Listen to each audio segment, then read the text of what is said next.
आपके और हमारे पास तो इस जमाने में जो है वो तो पूर्व काल में जो था कुछ भी नहीं। श्रीमद् भागवत के अंदर एक कथा आती है कि विदुर जी सब तीर्थ यात्रा करके लौटे और युधिष्ठिर महाराज ने उनसे पूछा कि काका आप यात्रा करके लौटे हैं, आप तो तीर्थों में नहाने का निमित्त बनाए थे, अपितु आप जैसे लोग तो तीर्थों को पवित्र करने वाले होते हैं। आपने जो जो देखा हो सुंदर सुहावना वो हमें बताइए।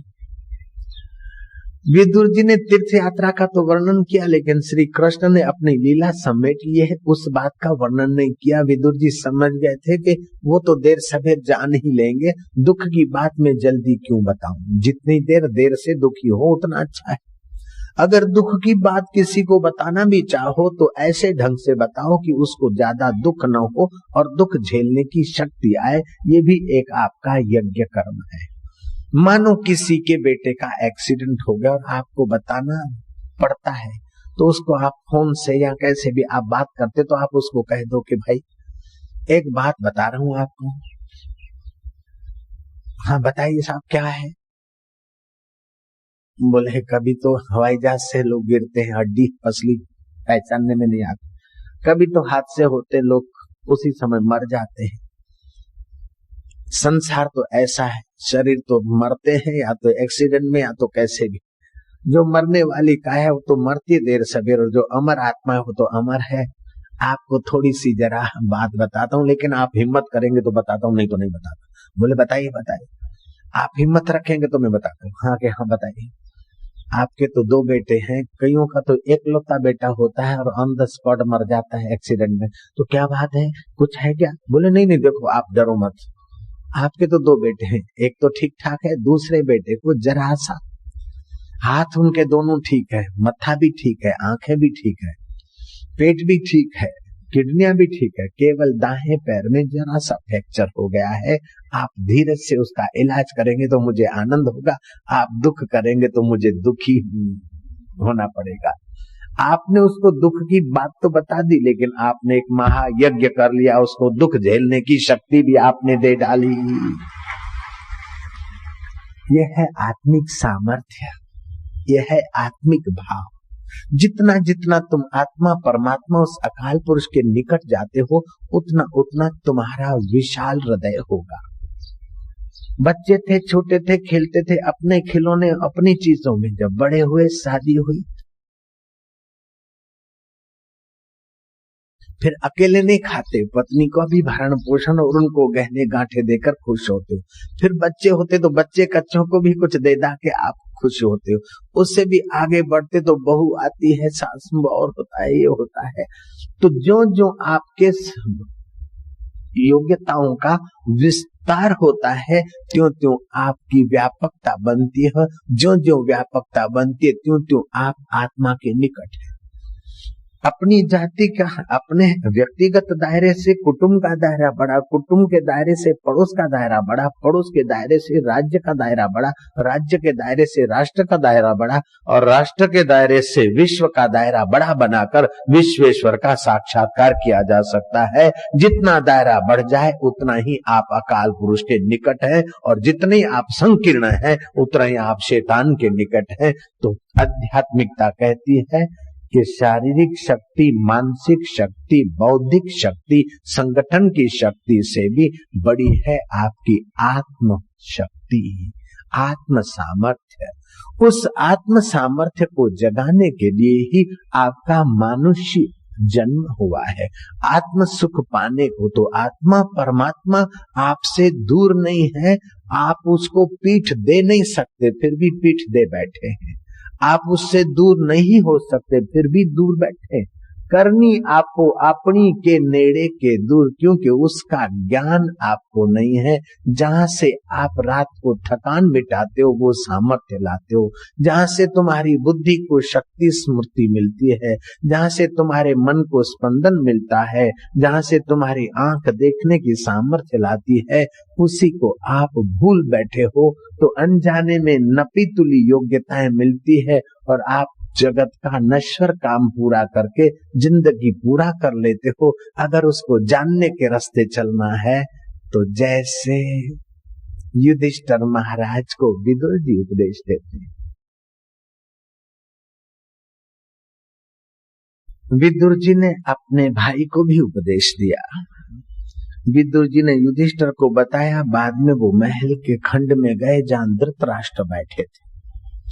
विदुर जी धृतराष्ट्र को कहते हैं कि भाई, जिनकी बहू को, जिनकी पत्नी को तुमने भर सभा में नग्न कराने में तुम्हारा मोह निमित्त था, जिनको तुमने 12-12 साल वन भिजवाने में चुप्पी साध ली थी, जिनको लाक्षागृह में जलाया जाने का षड्यंत्र कराया तुम्हारे सपूत ने, उसी भीम के टुकड़े खाकर इस शरीर से तुम और क्या सुख लेना चाहते हो और क्या सार लेना चाहते हो? मौत निकट है। शरीर आकर, काल आकर गला दबोच ले, उसके पहले आप उस अकाल पुरुष का आश्रय क्यों नहीं लेते हैं? दूसरों को दुख देते देते, दुखी होते होते मरे तो क्या मरे? जीवन जीने की एक आर्ट है। जो ठीक से जीवन जिया है उसको मरने की भी आर्ट सीख लेना चाहिए। जो ठीक से जिया है उसका जीवन सफल है, और जो ठीक से मरा है उसका मरना सफल है। जिसका मरना सफल होता है उसे दोबारा नहीं मरना पड़ता है। आप मरने की आर्ट सीख लो। मरो मरो सबको कहे, मरना न जानने कोई, एक बार ऐसा मरो कि फिर मरना ना हो। दूसरों को रुलाते रुलाते मरे तो क्या मरे, रोते रोते मरे तो क्या मरे? भाई, यहां महल में रहकर तुम क्या सुख भोगोगे? जैसे कुत्ते को रोटी का टुकड़ा डाल दिया जाता है, ऐसे ही भीम का रसोईया तुम्हारे यहाँ थाली दे जाता है। जिनके साथ जीवन भर तुमने छल कपट किया, उन्हीं के दर के टुकड़े खाकर तुम अभी क्या विशेष कुछ रस लेना चाहते हो? रस लेना हो तो उस आत्मदेव में है। चुपके से रातों रात चले चलो गंगा किनारे, जहां कोई परिचय न हो, ऐसी अज्ञात जगह पे चलो जिससे सारा ज्ञात होता है। उस परमेश्वर का सुमरण करो, उसी का ध्यान करो। विदुर की सच्ची बातें धृतराष्ट्र के हृदय तक पहुंच गई।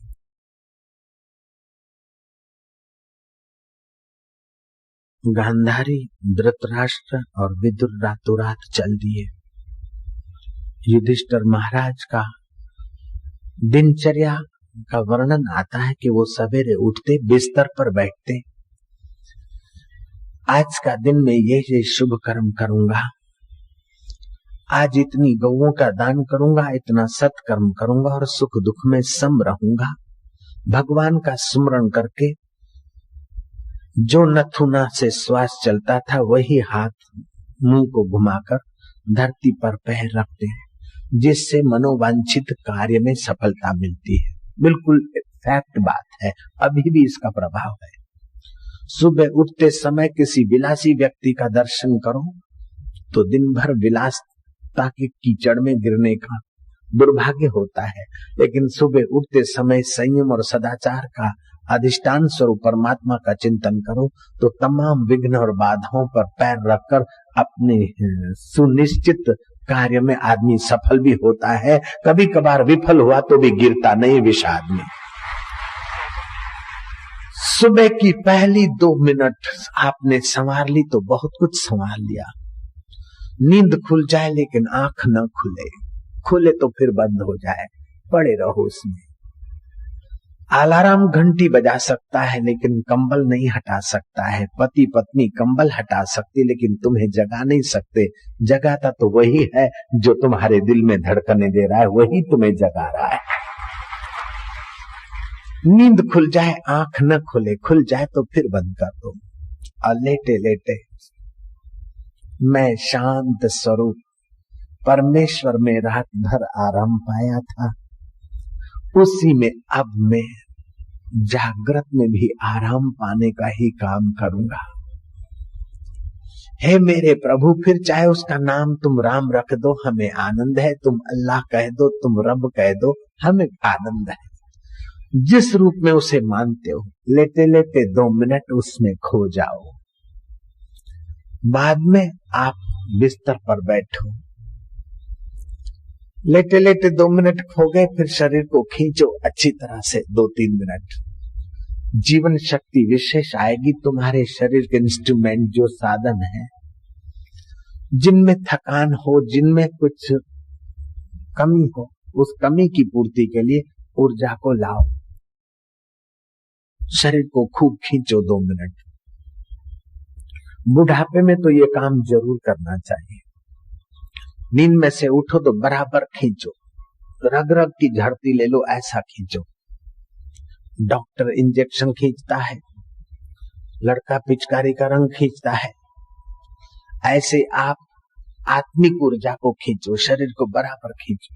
बिल्ली और कुत्ते को टाइम सर खाना पीना नहीं मिलता, फिर भी वे ज्यादा एक्टिव होते हैं, कम से कम बीमार पड़ते हैं। क्यों?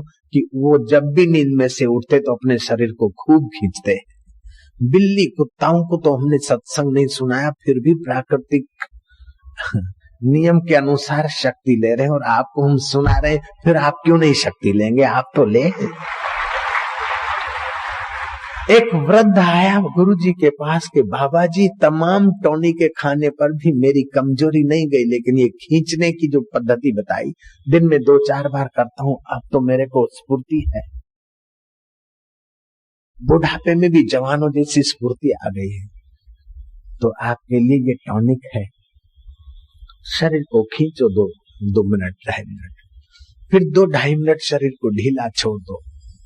जहां भी कमी होगी वहां वो ऊर्जा जाएगी। फिर आखिरी 2 मिनट बैठ जाओ। घर में किस कारण कलह है, शरीर में किस कारण बीमारी है, अथवा संघर्ष हो रहा है तो उसको कैसे मिटाया जाए। दुश्मन सता रहा है या मित्र है दुखी हो रहा है तो उसका क्या कारण है और उपाय क्या है, ये सुबह सुबह मन में संकल्प करके फिर थोड़े शांत हो जाओ। हृदय से जो आवाज आएगी वो बिल्कुल सही होगी। जयराम जी जो अभी गुजरात में मुख्यमंत्री बना है, 15 दिन पहले मैंने हमारे आदमी को कह दिया कि ये ही मुख्यमंत्री बनेंगे, जीतेंगे। और जो मुख्यमंत्री पद से चले गए थे उनको पहले ही मैंने बुलाया था कि आपका ग्रह कलह मुझे अच्छा नहीं लगता, आगे चल के खतरा होगा। आप 3 हफ्ता के लिए अमेरिका जा रहे हैं, ये ठीक नहीं है, और आप हार्ट का ख्याल करना। ये तीनों बातें 21 दिन में उनको देखनी पड़ी। तो हृदय की जो आवाज होती है वो हृदयेश्वर का प्रकाश होता है। आप हृदयेश्वर का प्रकाश लीजिए। कभी आप जो निर्णय करते हैं, समाज कुछ कहता है, आपका मन कुछ कहता है, बुद्धि कुछ तर्क लड़ाती है, लेकिन आप किसी की मत मानो। सुबह उठकर उस रब में गोता मारो। आपका हृदय जो है ईश्वर के निकट है, और ईश्वर ज्ञान स्वरूप है, तुम्हारा परम हितैषी है, तुम्हें सद प्रेरणा देगा। आप लंबे लंबी चोटों से बच जाएंगे और जीवन यात्रा आसान चलेगी। बिल्कुल पक्की बात। मेरे जो सत्संग इतने सारे होते हैं सब निर्विघ्न समाप्त होते हैं, उसके पीछे उसी का हाथ है, जयराम जी की। मैं तब तक हाँ नहीं बोलता हूं जब तक वो हाँ नहीं बोलता है, जयराम जी की। समिति वाले कितने ही चक्कर लगाते हैं, हम ये बनाएंगे, ये करेंगे, बापूजी ये है, लेकिन भाई समय की कमी भी है। फिर भी तुमको ना नहीं बोलता हूं, फिर कभी देखेंगे, फिर कभी देखेंगे, जब आए और फिर कभी देखेंगे करते करते, जब बात बात में वहीं गोता मारता हूं, वहां बोलता है हाँ कर दो, मैं बोलता हूं बिल्कुल हाँ, और काम टनाटन हो जाता है। कहीं लोग तिथि देखते हैं, मुहूर्त देखते हैं, न जाने क्या क्या सिक्योरिटी, क्या क्या वो देखते दुनिया भर का, फिर भी कहीं न कहीं गड़बड़ होती रहती है। मैं तो कुछ नहीं देखता, खाली देखने वाले को देखकर उससे पूछ लेता हूँ, काम बन जाता है अपना। तो मैं इसलिए बता रहा हूँ कि आप भी फायदा उठाओ। जयराम जी बोलना पड़ेगा। लड़के लड़की की शादी विवाह हो, मकान चेंज करना हो, पार्टी चेंज करना हो, जयराम जी की जो कुछ बड़ा निर्णय लेना हो तो बड़े में बड़ा जो परमात्मा है उसमें थोड़ा सा गोता मार लिया जाए। जिन लोगों के पास 160 या 70 या 180 मेंबर हैं, वे लोग राज्य नहीं कर पा रहे हैं।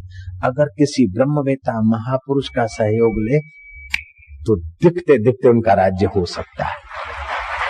Nothing is impossible, everything is possible. मुट्ठी भर लोगों से देवगौड़ा प्राइम मिनिस्टर बन सकता है तो क्या 180 वाले नहीं बन सकते? लेकिन वो चाहिए कुछ जयराम जी की। नारायण हरि। हिंदू हिंदू तो ठीक है, लेकिन रूखे हिंदू होने से काम नहीं चलता है। रसीले हिंदू बन जाओ तो फिर रस ही रस है, आनंद ही आनंद है। नारायण हरि, नारायण हरि। शास्त्र कहते रसो अपसु कौन्तेय प्रभास्मि शशि सूर्य हो। तो भगवान रस स्वरूप है। मैं आपको प्रार्थना करता हूँ कि रोज सुबह 2 मिनट उसमें गोता मारो कि मैं तेरा तू मेरा। आपके बाप का जाता क्या है? थारा बाप रो कहीं जाए, वास्तव में तुम उसी के हो। मकान तुम्हारा नहीं है, खुदा की कसम। ऑफिस और कुर्सी तुम्हारी नहीं है, वो तो देने वाला इस तरीके से देता है कि लेने वाला बंदा बेचारा भ्रम में पड़ जाता है कि मेरा है। वो देने वाला ऐसा देना है कि लेने वाला बेचारा फंस जाता है कि वो समझता है मेरा है और ताड़ा कुछ नहीं है। भरा वो तेरा शरीर भी तेरा नहीं है तो ये मेरा 10 किले जमीन है, मेरे 2 मकान है, मेरी ये कुर्सी है। तेरा शरीर भी तेरा नहीं। तेरा शरीर अगर तेरा होता तो तेरी आज्ञा में रहता। तू नहीं चाहता है कि छपड़ा सफेद हो जाए, हो जाता है। तू नहीं चाहता है कि झुर्रियां पड़े, झुर्रियां पड़ जाती है। तू नहीं चाहता कि बीमार होवे, बीमार हो जाता है। तू नहीं चाहता कि मर जाए, लेकिन एक होखा तो मर जाता है। फिर भी तेरा रब अमर है, तुम उसका है और वो तेरा है। आद सत्य जुगात सत्य है भी सत्य, नानक हो से भी सत्य। जिसी का तू बंदा उसी का सवारा, दुनिया की लालच से साहेब बिसारा। न कीनी इबादत न राखा ईमान, न कीनी बंदगी पुकारे जहान। शर्मिंदा न हो कछु नेकी कमाई, नालत का जामा तू पहरे न जाई। गफलत करेगा तो खाएगा मार, बेटी और बेटा लहेगा न सार। दुनिया का दीवाना कहे मुल्क मेरा, आई मौत सिर पर न तेरा न मेरा। मौत आकर गला दबोच ले। कुछ लोग तो ऐसे बावरे होते कि मैं भगवान को नहीं मानता हूँ। अरे जरा सा बाथरूम बंद हो जाती है तो डॉक्टर के नाक रगड़ने जाता है, भगवान क्यों नहीं मानता? डॉक्टर को तो मानता है। जरा सिर दर्द हो जाता है, जरा पेशाब बंद हो जाती है तो चक्कर काटने लग जाता है, भगवान को नहीं मानता हूँ, बड़ा हो गया। तू नहीं माने फिर भी वो तुझे चेतना दे रहा है, कितना उदार है। कई लड़के होते बोले मैं माँ बाप को नहीं मानता हूँ, फिर भी माँ बोलती बेटा कोई बात नहीं, न मान, लेकिन एक हाथ तो ले मेरे लाल। माँ के हृदय से भी 1000 गुना उस हृदयश्वर का हृदय दयालु है। सुबह उठकर उसको कह दो कि मेरी ना समझी का कोई अंत नहीं और तेरी उदारता का कोई अंत नहीं। छोरा कुपात्र हो सकता है लेकिन मातर पात्र नहीं होता। मैं तेरा तू मेरा, जो तुझ भावे सो भली का, जो तुझे अच्छा लगे वही मेरे लिए भला है। बस ऐसा इतना सा कह के आप बिस्तर छोड़े। हो सके तो एक आध ठाका मार के हंसी, 1 आध मिनट हंस ले। ब्लड सर्कुलेशन अच्छा करेगा, खून ठीक रहेगा, स्वास्थ्य ठीक रहेगा। 1 आध घंटा बीते, काम किया, फिर 1 मिनट रेस्ट ले ली और फिर उसमें गोता मारो। आपका जीवन बहुत सुंदर हो जाएगा। युधिष्ठिर महाराज सुबह सत्कर्म करते थे, साधु ब्राह्मणों का दर्शन करने जाते, अन्न दान करते, गौदान करते। बाद में कुटुंब के बूढ़े बुजुर्गों को प्रणाम करने आते थे। जो विदुर जी और धृतराष्ट्र के खंड में गए तो देखा कि धृतराष्ट्र नहीं, गांधारी नहीं। युधिष्ठिर कह के कहां गए? शायद मेरे कुछ गलत व्यवहार से वे महात्मा नाराज होकर चले गए क्या बिना बोले? हाय रे हाय, मैं कैसा राज्य सुख में बंधा। मैंने धृतराष्ट्र की सेवा में कई कमी लगाई, कमी ला दी होगी। अरे वो कहाँ गए? संजय को पूछा, संजय बोलते वे महात्मा हमको ठग करके रातों रात चले गए। युधिष्ठिर शोक कर रहे हैं कि हाय रे हाय, कहीं गंगा में तो नहीं कूद गए होंगे विष वृद्ध अवस्था में? उनका तो कोई नहीं था, वो बेचारे राज्य महल में रहते थे, रोटी का टुकड़ा खाते थे, वो भी मैं उनको ठीक से नहीं दे सका हूँगा, इसलिए शायद वो आत्महत्या करने को गंगा में कूद गए होंगे। हाय भगवान, वो तो बड़े दुखी हो गए होंगे। पुत्रों का दुख, लोगों के बहनों का दुख, और मुझ जैसे स्वार्थी आदमी के साथ रहे। युधिष्ठिर सज्जन है, अपना दोष खोज रहे हैं। दुर्जन दूसरे का दोष खोजता है, दूसरे पर थोपता है। युधिष्ठिर विलाप कर रहे, इतने में नारद जी आए। नारद जी ने कहा, लो अपना दुख तो मिटाए नहीं, उनके दुख के लिए रो रहे हो क्या? तुम्हारे ही भरोसे वो जन्मे थे और तुम्हारे ही भरोसे जिएंगे। अरे युधिष्ठिर, सबका वो दाता है, वो तो चले गए हैं गंगा किनारे अपना जीवन सफल करने को। अब तुम्हारे दिन राज्य वैभव में कितने बीत गए तुमको पता नहीं। सुख की जिंदगी फटाक से गुजर जाती। अभी समय बड़ा खराब आ रहा है, काल करवट ले रहा है। आपकी आयुष्य भी तो अब बहुत कुछ बीत चुकी है। तुम दूसरे के दुख की चिंता करते हो कि वो कहां गए, उनका क्या होगा। तुम अपना भी तो सोचो। अपना तो दुख मिटाया नहीं, अपने को तो काल चक्र से पार किया नहीं, अपने को तो जन्म मरण से पार किया नहीं, और दूसरों की चिंता में गोते खा रहे हो। वो तो महात्मा गंगा किनारे गए, मुख में पत्थर डालकर मौन रहेंगे, भगवान का चिंतन करेंगे। शरीर मिथ्या है और ये प्राण भी श्वासोश्वास चलते, ये भी पंचभौतिक है। मन चंचल है, प्रकृति का है, बुद्धि बदलने वाली है, प्रकृति की है। इस सब को देखने वाला अबदल आत्मा मैं हूँ सो हम। ईश्वर को न पीठ दे सकते हैं, न ईश्वर से परे जा सकते, केवल उसको भूल बैठे थे, इसीलिए वो जन्म मरण हो रहा है। उसकी स्मृति करके वो उसी में समा जाएंगे, और तुम भी उसकी स्मृति के रास्ते चलो। काल आकर गला दबोचे उसके पहले तुम अपना दिल भर से लगाओ। युधिष्ठिर, उचित तो यही है। नारद जी का उपदेश सुनकर धर्मराज युधिष्ठिर ने फैसला कर लिया, अपने पौत्र परीक्षित को राज्य तिलक किया, और युधिष्ठिर ने राज्य उचित जो भी हीरे जवाहरात मुकुट आदि थे उनका त्याग किया। सादे सूदे कपड़े पहने और बाल बिखेर दिए। युधिष्ठिर ने जो यज्ञ याग कर्म कांड करते थे उन कर्मों का भी अंतरंग समावेश कर लिया। अब बाहर के यज्ञ में आहुति देने की बजाय वैश्वानर को ही आहुति देकर भोजन कर। युधिष्ठिर ने राज्य लक्ष्मी को हाथ जोड़े के, हे भोग लक्ष्मी, राज्य लक्ष्मी, मैंने तुझे तो नहीं भोगा, मैंने भोगों को नहीं भोगा, भोगों ने मेरी आयुष्य भोग ली। जिस शरीर से मैंने राज वैभव किया, राज भोग भोगा, वो शरीर तो मर जाएगा, मेरा समय भी मैंने मार दिया। अब नारद जी के उपदेश से मैं सावधान हुआ हूं, मैं अपने सत्य स्वरूप उस परमात्मा की शरण जाता हूं। युधिष्ठिर अपने भाइयों को लेकर हिमालय की तरफ चल पड़े। एक एक भाई करके उस बर्फ में विलय हो गए। युधिष्ठिर चलते चलते उस परम पद की यात्रा में अडिगता से चलते रहे। अकेले आए हैं, अकेला जाना है, तो कभी कभार अकेले बैठकर विचार करो कि आखिर ये कब तक, पिता कब तक, पुत्र कब तक, दोस्त कब तक, मकान कब तक, गाड़ी कब तक, और ये हमारे हलते चलते हाथ कब तक। वो घड़ियां आएगी, कि शरीर शमशान की आग पे पड़ा रहेगा।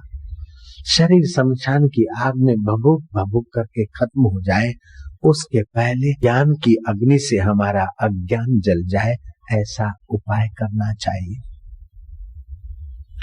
बलात् आकर हमें काल अनाथ बना ले, उसके पहले नाथ की प्राप्ति कर लेनी चाहिए। नाथ के साथ का अपना संबंध जोड़ लेना चाहिए। आप जो श्वासोश्वास लेते हैं वो 12 उंगल तक बाहर जाता है। अगर थोड़ा सा अभ्यास करो श्वास को गिनने का, तो 12 उंगल का कोर्स 11 उंगल तक रुक जाएगा। आपके स्वभाव में आनंद उभरेगा, आपकी बुद्धि में निर्णय सही आएंगे। आपको दुख के समय इतनी चोट नहीं लगेगी और सुख के समय इतनी आसक्ति नहीं होगी। आप कुछ कुछ निर्लेप होने में सफल हो जाओगे। जैसा अमृत तैसी विष खाटी, जैसा मान तैसा अपमाना, हर्ष शोक जाके नहीं, वैरी मित समान, कह नानक सुन रे मना, मुक्त ताहि थे जान। हाथ पकड़कर कोई देवी देवता तुम्हें स्वर्ग में नहीं ले जाएगा और हाथ पकड़ के कोई देवी देवता तुम्हें नरक में नहीं ले जाता है।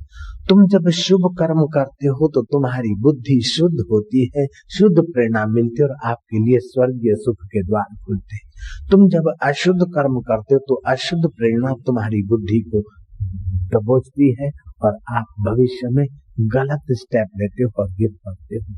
कुछ चीज मिलकर अहंकार आ गया तो ये अशुद्ध स्टेप है। कुछ चीज मिल गई और आप मनमानी हो गई, अशुद्ध स्टेप है। गलती ये होती है कि दूध सुबह जमाओ शाम को दही हो जाती, लेकिन आम कहाँ? पौधा सुबह लगाओ तो शाम को आम नहीं लगते, समय पाकर आम लगते। ऐसे कभी कभी ऐसे कर्म है कि हाथों हाथ फल देते। जैसे आग में हाथ डालो तो जलते, तो आदमी आग में हाथ नहीं डालता, लेकिन पाप कर्म करता है उस समय उसको कुछ नहीं होता और बाद में फल मिलता है। इसलिए समझता है कि पाप कुछ भी नहीं, लापरवाह होकर पाप करता है और लापरवाह होकर पुण्य से विमुख हो जाता है।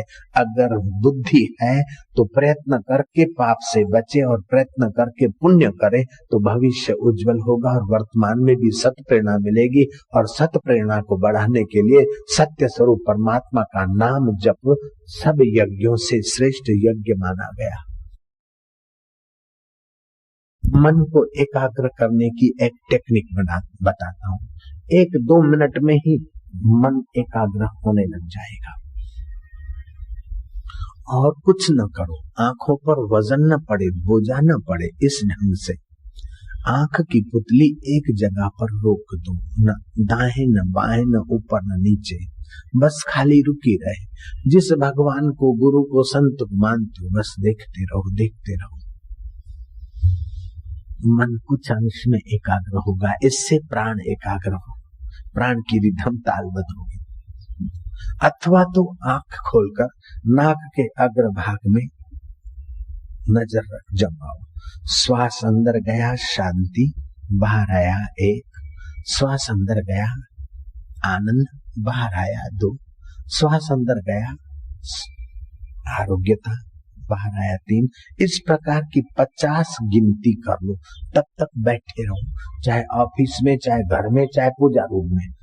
थोड़ा दिन अभ्यास करो। आपकी मनमानी साधना 15 साल की, 10 साल की एक तरफ, और इस प्रकार की साधना आपकी 10-20 घंटे की हो जाएगी। आप बहुत ऊंचाइयों को छू सकोगे।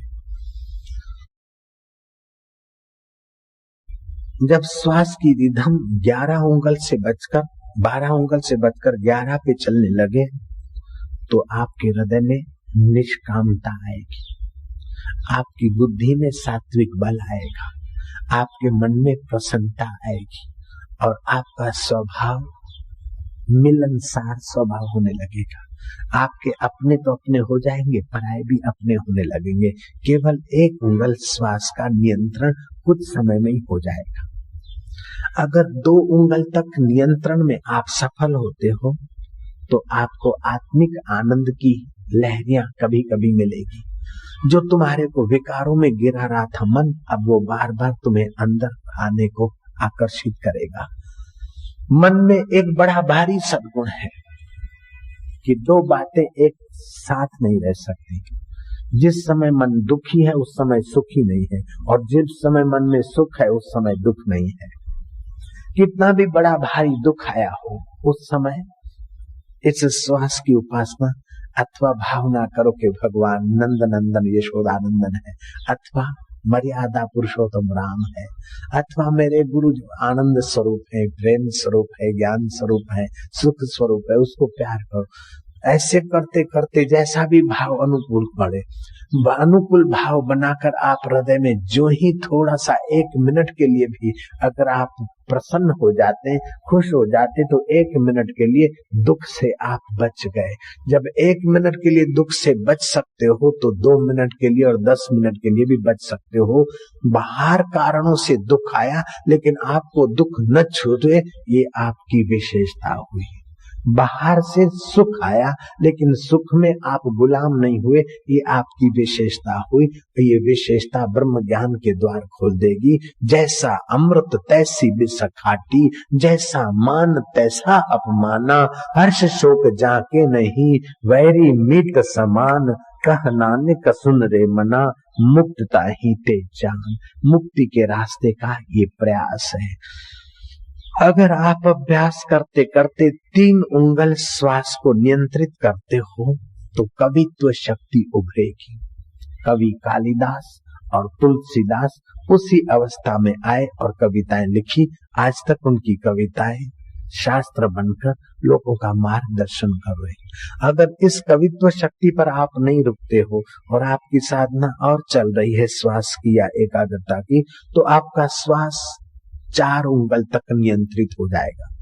प्राणायाम के द्वारा भी मन रोका जाता है और मन के द्वारा प्राण रोके जाते हैं। प्राणायाम की विधि से मन नियंत्रित होता है, मन की नियंत्रितता से प्राण की नियंत्रितता हो जाती है। जुड़वे भाई जैसा है। मन एकाग्र हुआ तो प्राण का फोर्स घट जाएगा, प्राण का फोर्स घटा तो मन एकाग्र हो जाएगा। अगर 4 उंगल श्वास नियंत्रित होता है, 8 उंगल तक फोर्स चलता है, तो वाक सिद्धि आ जाएगी। आप अगर अड़ जाए अपने फोर्स से कुछ कह दे, पत्थर पे लकीर हो जाएगी। इसको सत्य संकल्प सामर्थ्य कहा जाता है। और ये महापुरुषों के पास, बूढ़े बुजुर्गों के पास हम लोग मत्था जो टेकते हैं तो उनका शुभ संकल्प देर सवेर हमारे जीवन में सुख लाता है, शांति लाता है। इसलिए मत्था टेकने की परंपरा है, क्योंकि जहां हमारी हिंदुओं की चोटी होती है वह हमारा वो मस्तक है जो सूचनाएं, प्रेरणाएं, भावनाएं लेता है, और मस्तक का आगे का हिस्सा प्रेरणाएं, सूचनाएं और भावनाएं देता है। तो जब हम बूढ़े बुजुर्गों के पास जाते तो मत्था टेकते तो उनकी निगाहों से शुभ संकल्प, शुभ व्यवस मिले और हमें शुभ भावनाएं मिले। इसलिए मत्था टेकने की परंपरा बड़ी वैज्ञानिक ढंग की है। जयराम जी की राम जैसे राम गुरु को मत्था टेकते थे। प्रातः काल उठ रघुनाथा, मात पिता गुरु नावे माथा। बच्चे माँ बाप को पैरे पड़ते, गुरुद्वारे में मत्था टेक के आते, कड़ा ले आते, फिर बड़े बूढ़े बुजुर्ग को पैरे पड़ते, अबा छुट्ट, अबा शाबस दे, वधी शाबस दे फलान। ये शुभ संकल्प काम करते हैं और उन्हीं के शुभ संकल्प ज्यादा फलते हैं जिनके श्वास की गति जाने अनजाने अथवा जिनकी मन की गति जाने अनजाने सात्विक हुई है, उदार हुई है, ज्यादा ब्रॉड हुई है। उनके संकल्प हमको बड़ी मदद देते हैं। अगर 5 उंगल श्वास की गति आप नियंत्रित कर चुके तो दूरदर्शन, दूर देश में चीज पड़ी। विवेकानंद अमेरिका में है और जमशेद टाटा, विवेकानंद यूरोप में है और जमशेद टाटा कहते हैं कि मुझे कारखाना खोलना है, कौन सी भूमि पर ये चीजें उपलब्ध होगी। ध्यानस्थ हो गए और कहा कि सिंह जिला बिहार, नदी के किनारे वो चीजें भूगर्भ में खूब है और आपका वहां कारखाना फलेगा फूलेगा। यूरोप में बैठे बैठे बताया। ये श्वास की 5 उंगल नियंत्रित होती है ध्यान की अवस्था में, तभी ये बातें बताई जा सकती है और सफल होती है।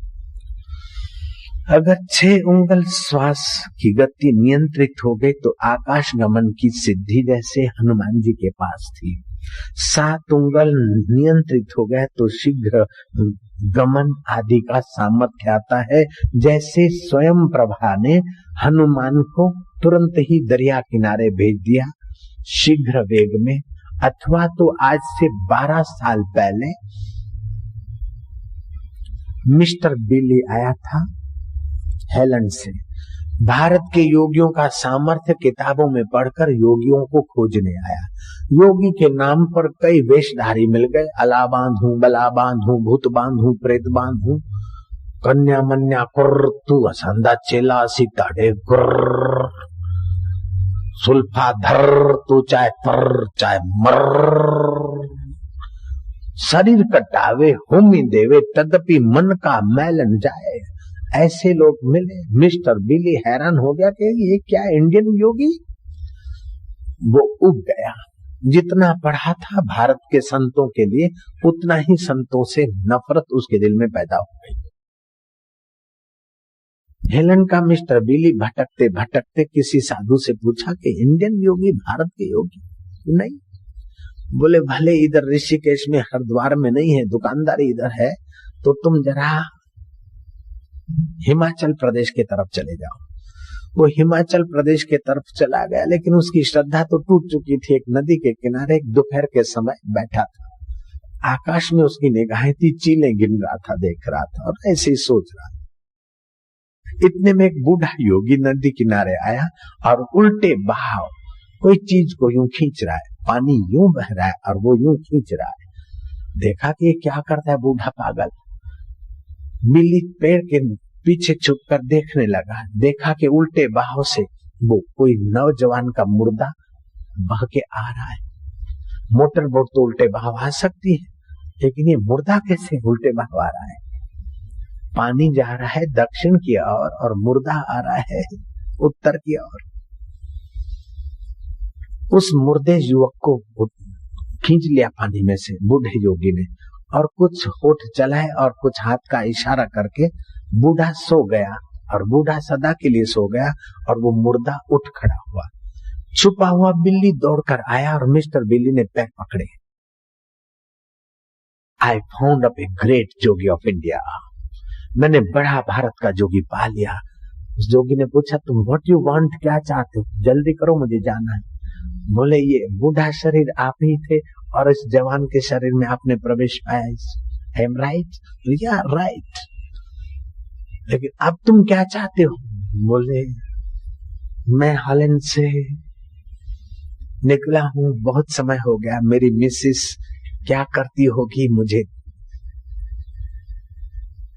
वो जरा आप बता दो। बोले, वो बता क्या दे, उसका मैं तुम्हें खत दे देता हूँ। थोड़ी देर बाद तो मैं रखा, फिर अपने करमंडलू से एक चिट्ठी निकाल के दे दिया। मिस्टर बिल्ली पढ़कर हैरान हुआ। मिसेस कहती कि मैं अभी घर से फलानी जगह जा रही थी, बीच की फलानी स्टेशन पर कोई तेजस्वी पुरुष आया है, मुझे आपके लिए लेटर मांग रहा है। मैं जल्दबाजी से लेटर लिख रही हूँ, कहीं गलती हो गई हो तो आप माफ करना। Please excuse me, you come soon as you can. तुम आप जल्दी आओ। बिल्ली देखता है कि स्टेशन भी हमारे हॉलैंड का और पत्नी के हस्ताक्षर। बिल्ली को पक्का हुआ कि इनके पास योग सामर्थ्य का खजाना है, शीघ्र वेग, संकल्प मात्र से पहुंच जाने की शक्ति। अब बिल्ली को उस योगी ने पूछा कि अब क्या चाहिए, मैं जाता हूं। उस मूर्ख ने ये नहीं मांगा कि मुझे मंत्र दीक्षा दे दो, आप जैसे सिद्ध पुरुष मंत्र देंगे मेरा कल्याण होगा। मुझे ध्यान की विधि बता दो, ये मूर्ख ने नहीं मांगा। मुझे परमात्मा में प्रीति हो जाए ऐसा कुछ बता दो, ये भी नहीं मांगा। उसने बताया कि मेरी मिसेस के पास मुझे जल्दी भेज दो। निगुरे आदमी, कथा रहित आदमी का ये हाल होता है। चक्रवर्ती सम्राट मिले और उसको बोलता है कि चवन्नी की जरा मूंगफलियां मंगा दो, बस एक कप चाय पिला दो सर, मैं आपका बड़ा आभारी रहूंगा। अरे प्राइम मिनिस्टर राजी हो गया और तुम बोलता है कि एक कप चाय पिला दो, हद कर दी तुमने। जयराम जी की ऐसे ही जोगी मिला और तुम बोलते जरा सा ये दे दो, जरा सा। वे लोग बिल्कुल घाटे में रह जाते जो मेरे वहां निवास पे आते। बाबा जी मेरी उंगली में जरा दर्द है। अरे महामूर्ख, तू क्या मांग रहा है? बाबा जी पेट में दर्द है। अरे हद कर दी। बाबा जी मेरा बेटा जो है ना उसको बुखार आ गया। अरे क्या तू सिर खपा रहा है? ये तो आरोग्य निधि किताब में और आयुर्वेदिक दवाखाने उधर पूछा कर, तो कभी मिलता है मुश्किल से। तो ये पूछा कर कि भगवान में मन लगे। अब ये कथा में सुन लिया, फिर पूछेंगे भगवान में मन लगे, तो ये आर्टिफिशियल होगा। जयराम जी की ईमानदारी से ऐसी कोई चीज पूछ, ऐसी कोई चीज मांग जिससे वो बरकत वाली चीज। हाँ बाबा जी धंधे में बरकत आ जाए, तेरे की ये क्या मांगा तुम? तू ऐसी चीज मांग के फिर तू भिखारी न रहे, तू खुद दाता बन जाए, ऐसी चीज मांग यार। नारायण हरि नारायण हरि नारायण। हमने तो हमारे गुरुदेव से ऐसी कोई चीज नहीं मांगी। हम घर छोड़ के गए थे, हमें अपेंडिक्स की तकलीफ थी, लेकिन हमने नहीं पूछा। गुरु जी ने स्वयं कहा कि पाद पश्चिमोत्तानासन करना चाहिए, खुद कर रहे थे। और पाद पश्चिमोत्तानासन करने से अपेंडिक्स मिट जाता है। मेरा मिट गया। अपेंडिक्स की बीमारी हो तो ऑपरेशन नहीं कराना चाहिए। योग आसन पुस्तक में पाद पश्चिमोत्तानासन का चित्र भी है और क्या क्या फायदा होते हैं लिखे। ये छोटी मोटी चीजें तो हम जो जानते हैं वो किताबों में कह दिए। अब भाई हम जो देना चाहते वो चीज आप मांगे। मिस्टर बिली कहता है कि मुझे मेरी मिसेस के पास पहुंचा दो। बोले अच्छा तुम आंख बंद करो, मैं चुटकी बजाऊंगा, तीन चुटकी पूरी हो जाएगी तो तुम अपनी मिसेस के हाउस में ही होगे।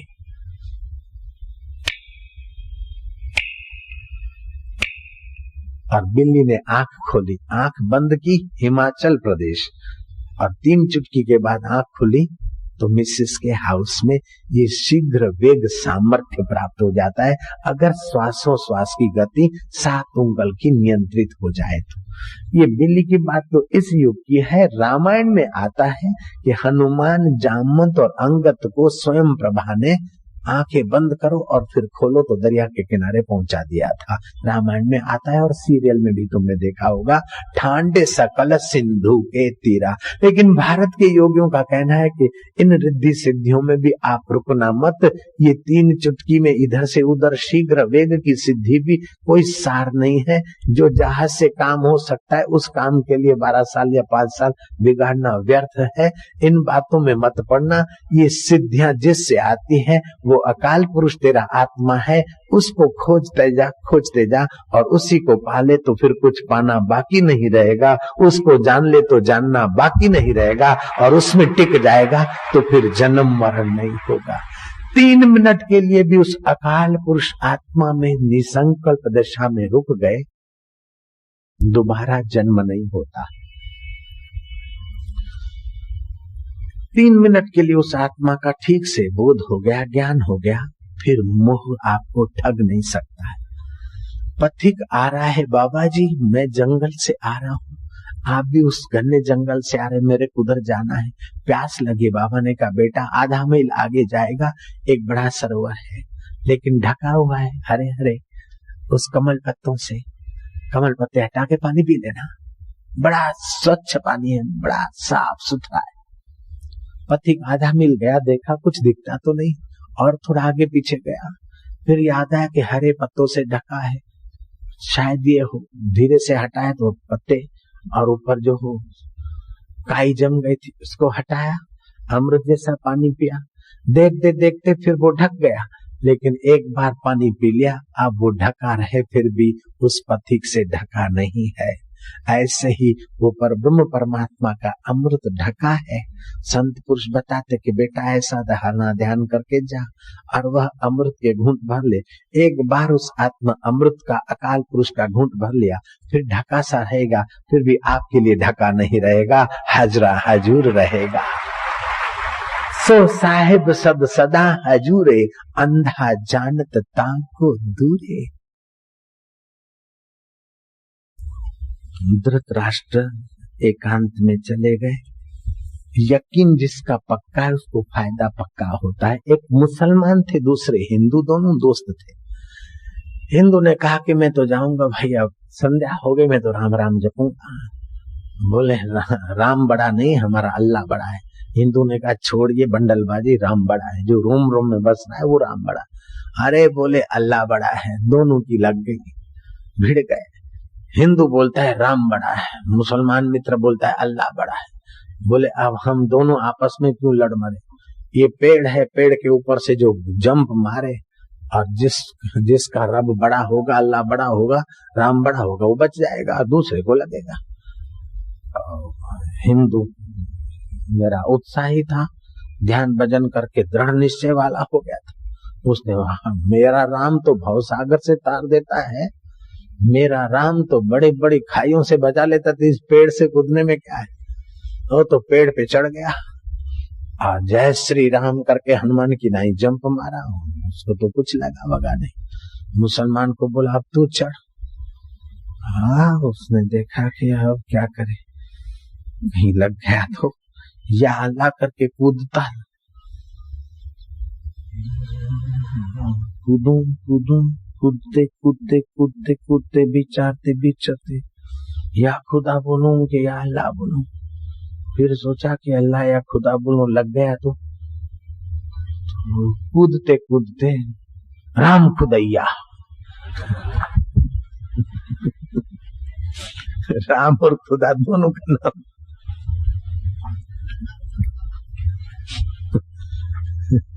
राम खुदैया करके, शायद खुदा से न हो तो राम से ही ले लो भाई।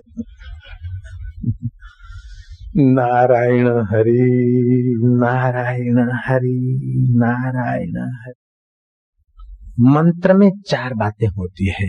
एक तो जापक की योग्यता के अनुसार मंत्र हो, दूसरी बात जापक की श्रद्धा हो, राम खुदैया जैसी नहीं, राम वाले जैसे, तीसरी जापक की एकाग्रता हो और चौथा जापक का संयम हो। बहुत शीघ्र चमत्कार, जैसे डायनामो घूमता और ऊर्जा बनती, ऐसे बार बार मंत्र जब से आध्यात्मिक ऊर्जा बनती है।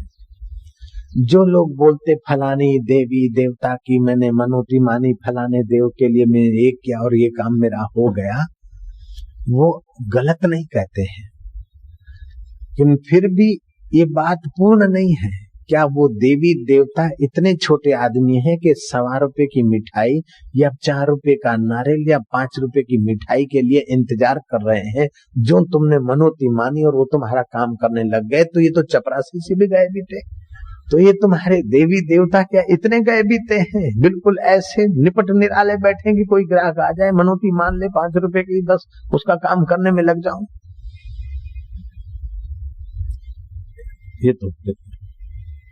ये उस बात का अंधा पक्ष है।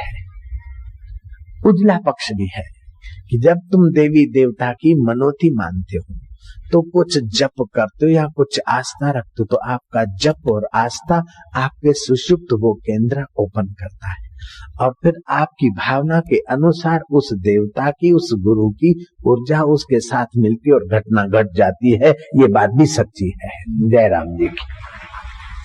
और वो आप ये कितने रुपए की चीज देते हो उधर नहीं देखते आपका भाव कैसा है।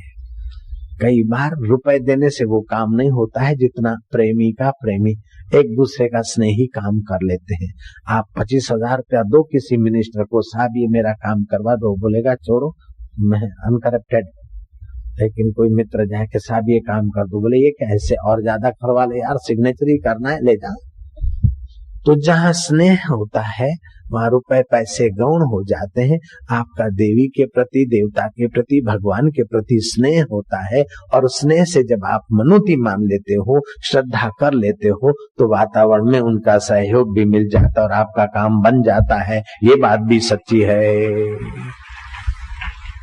नारायण हरि नारायण हरि नारायण हरि। अकबर एक बार बहुत गहरी मुसीबत में फंस गया। दिल्ली में वो यमुना किनारे आत्महत्या करने की नौबत तक आ उतरा। बीरबल ने कहा जहां पना आत्महत्या करने को यहाँ आए हो, छोड़ो, चलो हंसो, खूब हंसो। अकबर बौखला गया, हाथ की अंगूठी उतार के अकबर ने यमुना में फेंक। मुझे बोलता है खूब हंसो, ये अंगूठी फेंकता हूं, मैं फेंकने वाला नहीं, तुम मत ताकना। ये अंगूठी फेंकता हूं, 8 दिन के अंदर अगर अंगूठी मेरे उंगली में नहीं लगी तो तुम्हारा सिर धरती पे होगा। बीरबल खूब हंसा, बोले मौत की सजा सुनकर हंस रहा है? बोले इसीलिए तो हंस रहा हूं। दुख में खूब सुखी होना चाहिए, दुख में प्रसन्न होना चाहिए। दुख रूपी कुत्ता भौंके तो आप मुट्ठियां भीड़कर भागे तो मिसिस कुत्ता और बेबी बॉयज कुत्ता भी तुम्हारा पीछा करेगा। इसलिए दुख रूपी कुत्ता अगर भौंकता है तो आप खड़े हो जाए अड़कर, ज्ञान का डंडा लेकर अथवा साहस का पत्थर उठाकर खड़े हो जाए तो भौंकते हुए कुत्ते की पूंछ दब जाएगी। भौंकते हुए कुत्ते को देखकर आप अगर भागे तो कुत्ता तो तुम्हारा पीछा करेगा, मिसिस कुत्ता और कुत्ते के बेबी और बॉयज भी तुम्हारा पीछा करेंगे। इसलिए आप दुख के समय हंसिए, कष्ट के समय अधिक प्रसन्न होइए, रोग के समय अधिक प्रसन्न होइए। अकबर आ गया, अकबर ने ऐलान करा दिया कि कब ये छूट जाए, चलो अच्छे काम करो। जिसकी कोई सब्जी नहीं बिकती वो गरीब गुरबे शाम को सूरज ढलने पर अपनी पालक, मेथी, सब्जी, कोई भी सब्जी हो राज्य के गोदाम में दे जाएंगे और कमेटी वाले उनको यथा योग्य पेमेंट कर देंगे। तीसरे दिन की शाम को बड़ा मच्छ दिन भर रास्ते पे रखा, बिका नहीं, मच्छ आ गया। इतना बड़ा भारी मच्छ पहली बार आया। वो अकबर के पास लाया गया और मच्छ काटा तो मच्छ के पेट से वो अंगूठी निकली। बीरबल ये क्या ताजुब है? बोले जो खुश रहता है उसको प्रकृति साथ देती है और परमात्मा भी सहयोग करता है। God helps those who helps themselves. भगवान उसी को मदद करता है जो अपने आप को मदद करता है। आप अपने आप को मदद कीजिए कि किसी भी परिस्थिति में आप उद्विग्न मत हो जाइए, आप खिन्न मत हो जाइए, आप अशांत मत हो जाइए। गम की अंधेरी रात में दिल को न बेकरार कर, सुबह जरूर आएगी, सुबह का इंतजार कर, यह भी गुजर जाएगा।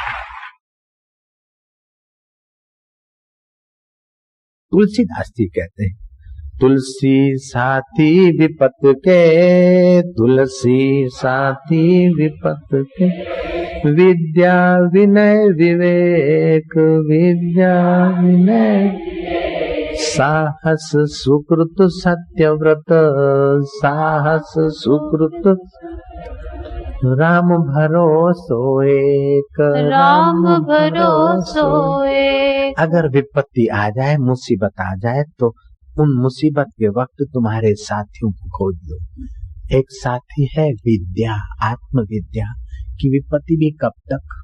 जीवन में जब भी विपत्ति आती तो ओहो बड़ी भारी, लेकिन 2 घंटे के बाद उतना बोझा नहीं होता, 2 दिन के बाद उतनी भारी नहीं होती। पत्नी का पति मर गया, हा, उस पहले क्षण तो धरती पैरों तले निकल गई, हाय रे मेरा क्या होगा।